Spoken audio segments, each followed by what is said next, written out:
আল্লাহ কোরআনে ওয়াদা দিছে, হে আমার মুমিন বান্দা, প্রিয় বান্দারা, হে আমার অনুগত বান্দারা, শোনো, কিছু মিথ্যাবাদী নাফরমান পাপীকে অল্প কিছুক্ষণের জন্য দুনিয়া ভোগ করার একটু সময় আমি দিতে চাই, তোমরা ওরে ছেড়ে দাও।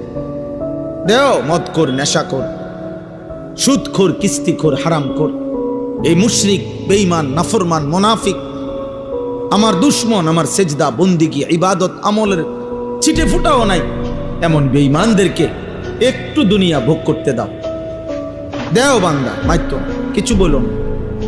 আল্লাহ আমাদের ইমানদারকে সান্ত্বনা দিছে, ইমানদার শোনো, পরে আমি 50 বছর, 60 বছর অথবা 40-70 বছর, অল্প কয়দিনের একটা হায়াত, কিছু খাইতে পড়তে দেব, কিছু দুনিয়া ভোগ করতে দেব, কিন্তু আমি ওয়াদা দিচ্ছি মোমেন তোমার কাছে, চোখ বন্ধ হলে কবরে, এরপরে আর অনন্তকাল আর কোনোদিন নাফরমান বেঈমানকে এক ঢোক পানিও দেব না, আর এক লোকমা খাবারও দেব।